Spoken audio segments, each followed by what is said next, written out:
Last winter we dropped our rudder and extended its length, and in the process we realized that our steering cables had seen some better days. While running new Dyneema lines, we found additional weak areas. From the helm down to the idler pulleys that redirected the lines to the steering quadrant, there was 2 brass pipe nipples that ran through the wood that the pulleys were actually bolted to. And no matter how hard we tried, we never got those doggone things to line up correctly, and especially on the port side, the lines started to chafe. The wood that everything was mounted to was beginning to show signs of rot, and when we removed the solid brass pulleys, their bases had actually bent and twisted. A few weeks back, we addressed replacing the wood with fiberglass reinforced aluminum plas core, and then this is how we installed our new idler pulleys and brand new Dyneema lines. So I drilled 3 of the 4 holes for the bolts. The 4th one I can't drill because this fiberglass overhangs, so I can't get the drill bit in the drill or the drill bit in straight. So I'm going to install it on these bolts, which are just kind of floating in here. So I get the physical location of where I need to drill that hole, and I'll drill it from the bottom coming up. And then I believe I'm also going to try to cut out this center tab on them just so nothing chafes. Structurally, I don't think it's doing much from a stiffness standpoint. Got a little bit of work to do. Alright, so we got peel ply.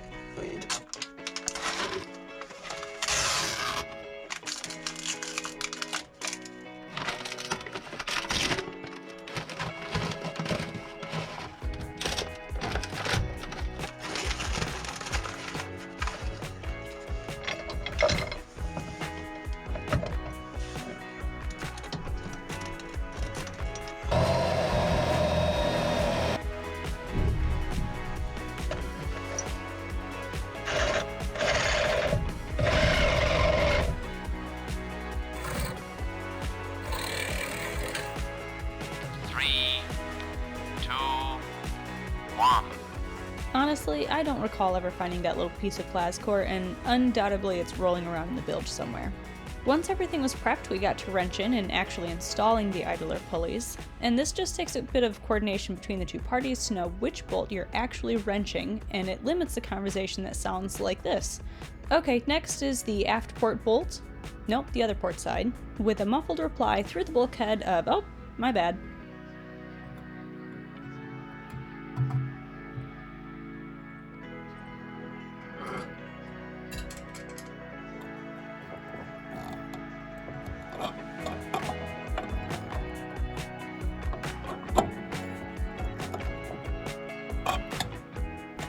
After bolting in the new pulleys, we ran the old Dyneema cables through and checked how the angles were looking. Philip adjusted them with a big wrench, a lot of determination, and a little bit of cussing.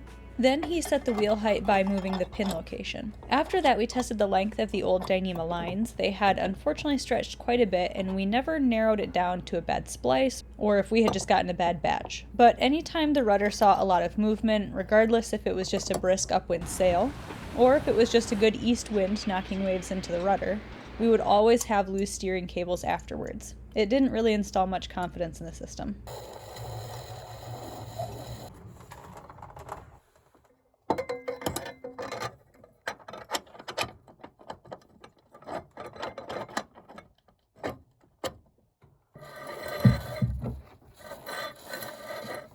The next step was making new lines for the system, so Philip dug out his fids, an itty-bitty cutting board, some painter's tape, needle, and whipping twine, plus the laptop for a refresher.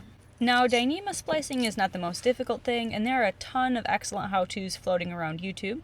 I'd suggest watching a few, see which one you like best, and then just follow the steps. I'll add the one that Philip used in the description. We did notice that buying a more expensive Dyneema line did make splicing easier, and there was a noticeable difference in the look and feel of the line, so I don't think we'll be cutting corners here again. Overall, it's just a very methodical process, and it pays to take your time and not miss any of the steps.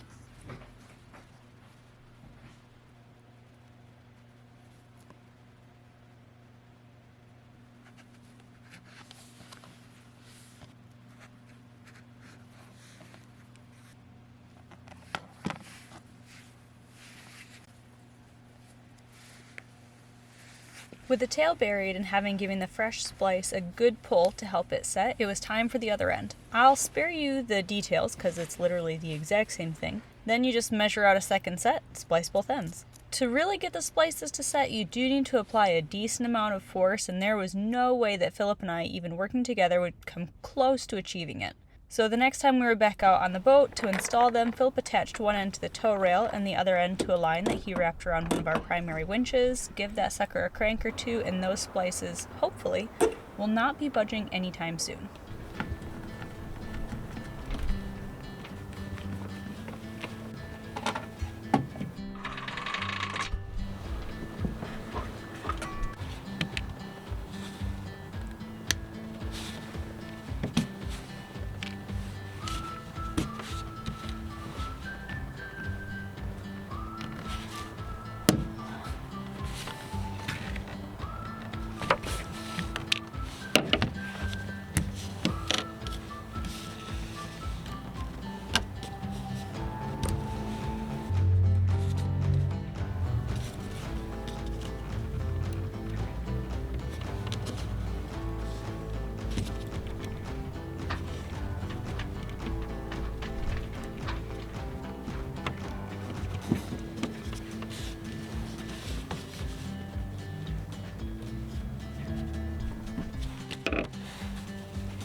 So these are the new sheaves. We've got our Dyneema cables. So you just have to feed them through this little guard.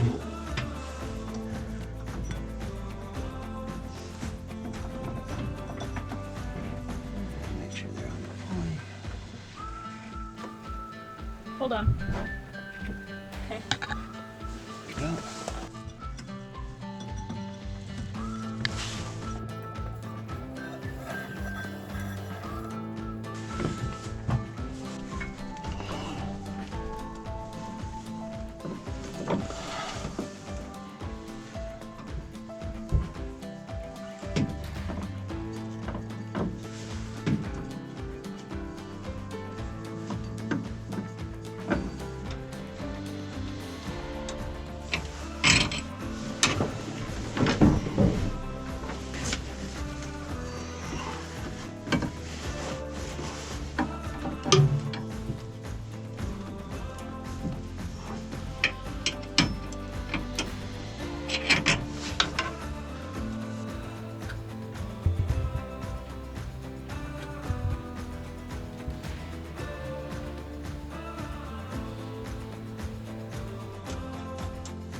go.